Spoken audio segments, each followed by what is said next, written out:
I'm Bob Harris, and you're listening to a special podcast celebrating the reissue of the music of the Travelling Wilburys.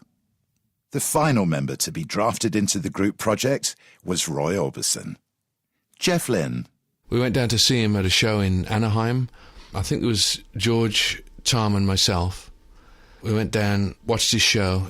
He killed everybody stone dead, with these great big endings, fantastic big numbers, the way they end, It just makes you want to go wild. Yeah, more, we just wanted more, as well as all these other regular fans.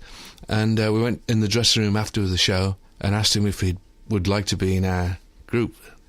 Roy's wife Barbara remembers their excited visit. When Roy came off stage, George got on his knees. He was really funny. He slid on his knees and he says, "We want to have a band and we want to have you in it. Will you do it?" And Roy said yes. And it was always good. It was just an incredible way of being in a band, because since everybody was equal and none of them really needed the band, everybody came and put their best foot forward. And basically, George was it, George was the manager and the creator and the wheel and the motor.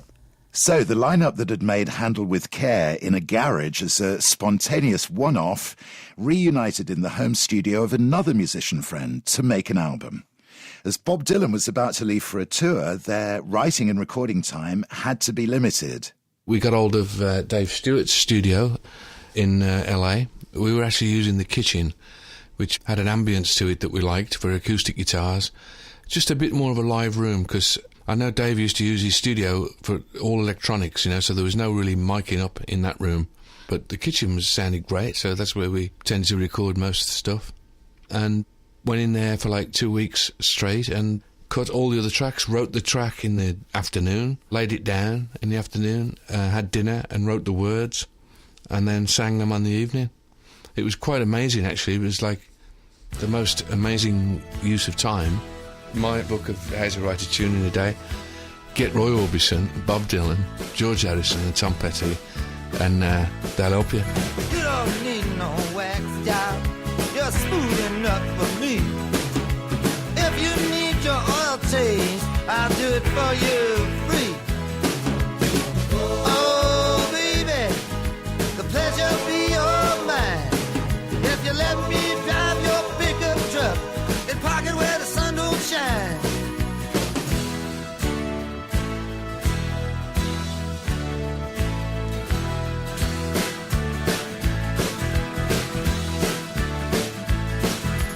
Every time he touches you, his hair stands up on end. His legs begin to quiver and his mind begins to bend. Oh baby, you're such a tasty treat. But I'm under doctor's orders, I'm afraid to overeat.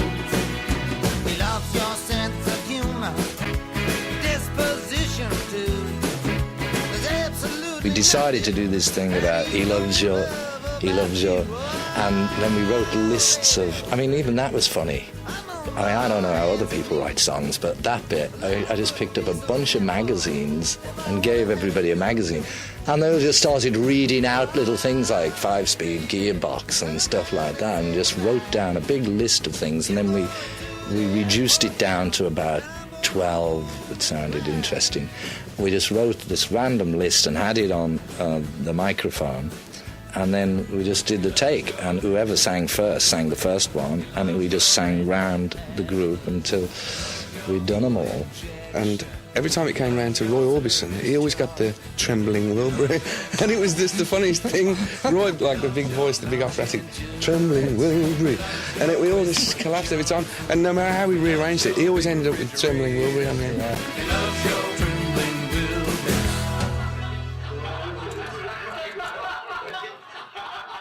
Drummer Jim Kautner, who'd played with George and Bob for many a year, had been invited along to join the Wilbury party. I remember one of the most fun nights I had was sitting around the table while they were writing.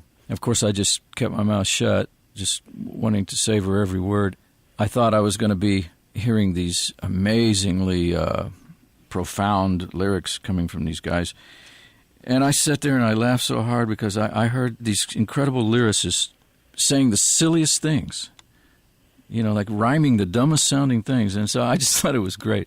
And then out of all of that, they came up with these really fun little songs. There at the bar when I got out of the car. Oh, no, she was long and tall. Short and fat. She was dressed to kill. Yeah, that's good. Out to give me a thrill. She was over the hill. She was over the hill. What's that? She was dressed to kill. She was over the hill. Last night, thinking about last night. I looked at her eyes. They were full of surprise. They were full of surprise. It seems to always like they were filled with surprise. Yeah. They were full of surprise. They were filled with surprise. Last night, thinking about last night. Last night. Our special program about the travelling Wilburys continues in another podcast very soon.